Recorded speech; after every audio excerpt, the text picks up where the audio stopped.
दोस्तों, स्वागत है आप सबका आपके अपने YouTube चैनल प्रजापति एजुकेशन में। कैसे हो आप सब? आई होप आप लोग बहुत अच्छे होंगे। तो चलिए वीडियो को स्टार्ट करते हैं। वीडियो स्टार्ट करने से पहले आपसे रिक्वेस्ट है, प्लीज वीडियो को एंड तक देखिएगा। और अभी तक अगर आपने चैनल को सब्सक्राइब नहीं किया तो नीचे लाल कलर का बटन है, प्लीज उसको प्रेस कर लीजिए। तो फ्रेंड्स, चलिए अपना टॉपिक स्टार्ट करते हैं। आज का अपना टॉपिक है एलसीएम। एलसीएम ये एक शॉर्ट फॉर्म है। इसका फुल फॉर्म होता है लीस्ट कॉमन मल्टीपल। लीस्ट का मतलब होता है लघुत्तम, और कॉमन का मतलब होता है समान। मल्टीपल का मतलब होता है गुणज। इसको हम अपवर्त भी बोलते हैं, अपवर्त। इसी को हम इन तीनों को मिला के हम लघुत्तम समापवर्त कहते हैं। कैसे? इसका सम ले लेते हैं और अपवर्त, दोनों को मिला के हो जाता है समापवर्त, और ये लघुत्तम क्या हो गया? लघुत्तम समापवर्त। और लघुत्तम समापवर्त को शॉर्ट फॉर्म में बोलते हैं लस। लस ज्यादातर बुकों में दिया रहता है ना स, और इंग्लिश मीडियम के बुकों में दिया रहता है एलसीएम। अब हम इसके एलसीएम के थोड़ी सी डेफिनेशन पर चर्चा कर लेते हैं, इसके बाद क्वेश्चन पर आते हैं। फ्रेंड्स, हमने एलसीएम की डेफिनेशन यहाँ पर लिख दिया है। एलसीएम की डेफिनेशन क्या होती है? ऐसी छोटी से छोटी संख्या जो दी गई संख्याओं से, यहाँ दी गई सभी हो, लिख देंगे आप लोग, जो दी गई सभी संख्याओं से पूर्णतः विभाजित हो जाए, उसे लस कहते हैं, एलसीएम कहते हैं। हमको ऐसी छोटी से छोटी संख्या ज्ञात करना है जो दी गई संख्याओं से पूरी तरह विभाजित हो जाए। हम अभी आपको एग्जांपल के थ्रू बताएंगे। इससे पहले आप लोग जान लीजिए इसकी मेथड क्या क्या होती है, इसकी विधियां क्या क्या होती हैं। तो एलसीएम निकालने की दो विधियां होती हैं। कितनी विधियां? दो विधियां होती है। कितनी बात क्लियर है? कौन कौन सी है विधियां? पहली विधि होती है, पहली विधि है भाग विधि। कौन सी? भाग विधि। और दूसरी विधि होती है गुणनखंड विधि। गुणनखंड विधि।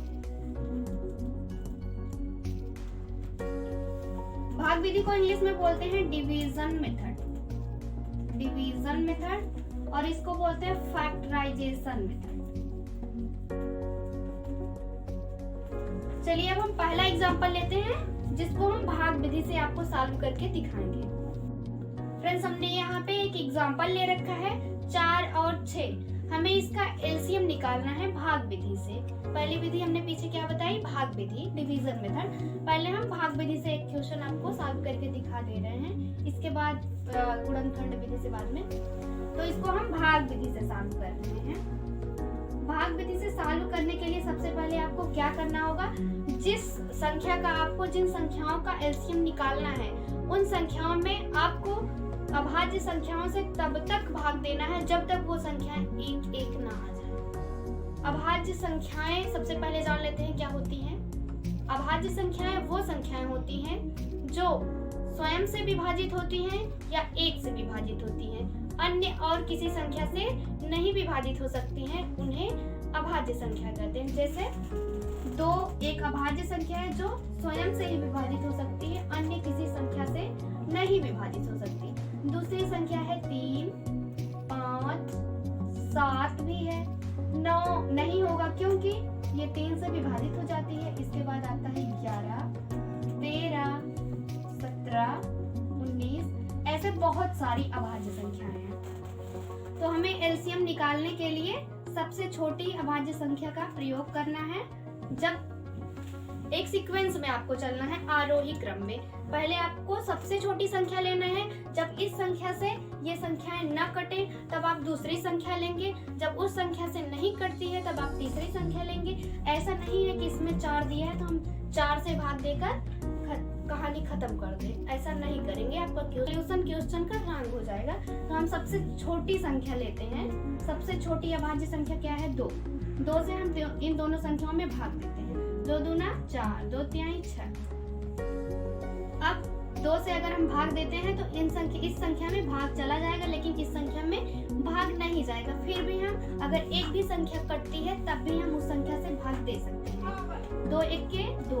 अब 3 नहीं कट रहा है, 3 को ऐसे ही उतार लो। अब हमारी एक संख्या बची है काटने के लिए, तो हम इस संख्या से 3 से भाग देंगे। 1 उतार लेंगे, 3 1 के 3। अब हमारा आ गया 1 1। अब हमें भाग नहीं ले जाना है। अब दूसरे स्टेप में आपको क्या करना है, एलसीएम जिन प्राइम नंबर से आपने भाग दिया है उन प्राइम नंबर को मल्टीप्लाई कर लेना है। कौन कौन से प्राइम नंबर है? 2 2 3। इन तीनों को आपस में मल्टीप्लाई कर लेंगे। 2 दूना 4, 4 3 12। तो हमारा एलसीएम क्या आ गया? 12। तो फ्रेंड्स सबसे छोटी यही संख्या है जो इन दोनों से विभाजित हो सकती है। इससे छोटी और कोई संख्या नहीं है जो इन दोनों से विभाजित हो सके।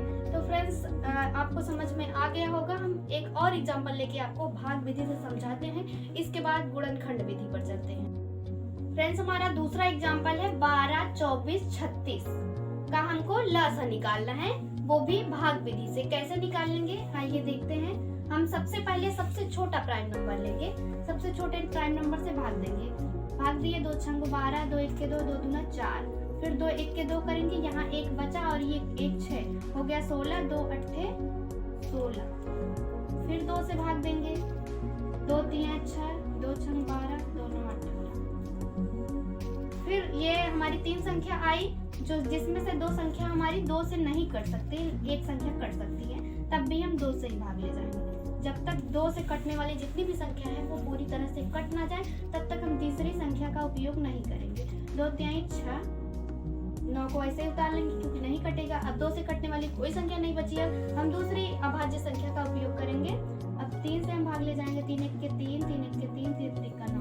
अभी हमारी संख्या पूरी तरह से नहीं कटी है तो हम फिर से 3 से भाग ले जाएंगे, एक ऐसे ही उतर जाएगा, 3 1 के 3। अब जितने भी प्राइम नंबर है सबका आपस में मल्टीप्लाई कर लेना है। 2 दूना 4, 4 दूना 8, 8 3 24, 24 3 72। कितना है मल्टीप्लाई करने पर? 2 गुणे 2 गुणे 2 गुणे 3 गुणे 3 बराबर 72।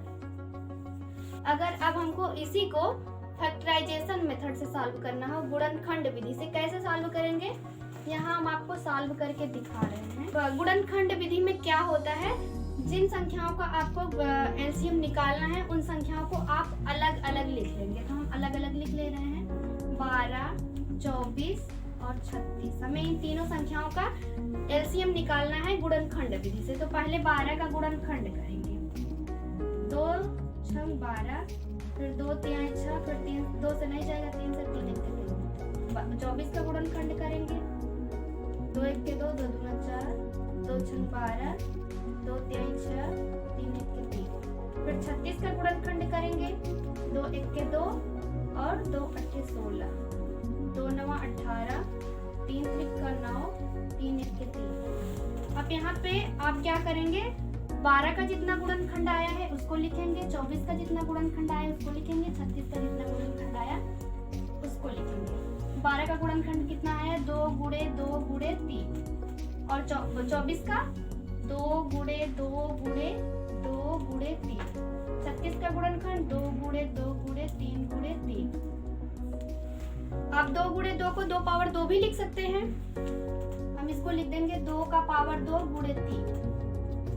यहाँ 2 3 बार है तो हम इसको पावर में लिख देंगे, 2 पावर 3 गुणे 3।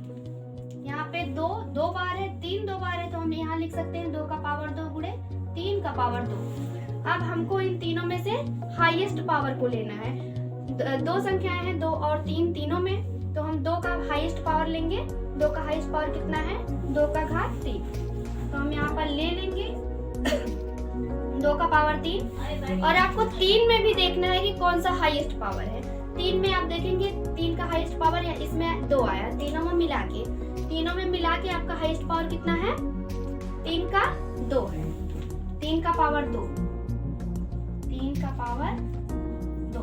अगर आप 2 का मल्टीप्लाई 3 बार करते हैं तो 8 मिलता है, और 3 का मल्टीप्लाई अगर 2 बार करेंगे 3 3 का 9। उत्तर कितना है? 8 9 72। सेम आंसर आया। अगर आप चाहे गुणनखंड विधि से करें चाहे भाग विधि से करें, आंसर सेम ही आता है, बस लगाने का जो मेथड है वो थोड़ा सा चेंज है। आपको दोनों मेथड आना चाहिए। फिर भी डिवीजन मेथड आपके लिए बेटर है जब भी आप सॉल्व करें डिवीजन मेथड से। फ्रेंड्स आई होप आपको समझ में आ गया होगा। तो हम यहीं पर वीडियो को एंड करते हैं क्योंकि वीडियो ज़्यादा लंबी हो जाएगी। अगर आपको ये वीडियो अच्छा लगा हो तो प्लीज़ इस वीडियो को आप एक प्यारा सा लाइक दे दीजिए। अगर आप चैनल को सब्सक्राइब नहीं किए हैं तो प्लीज़ चैनल को सब्सक्राइब कर लीजिए। चलिए मिलते हैं आपसे नेक्स्ट वीडियो में, तब तक के लिए बाय बाय।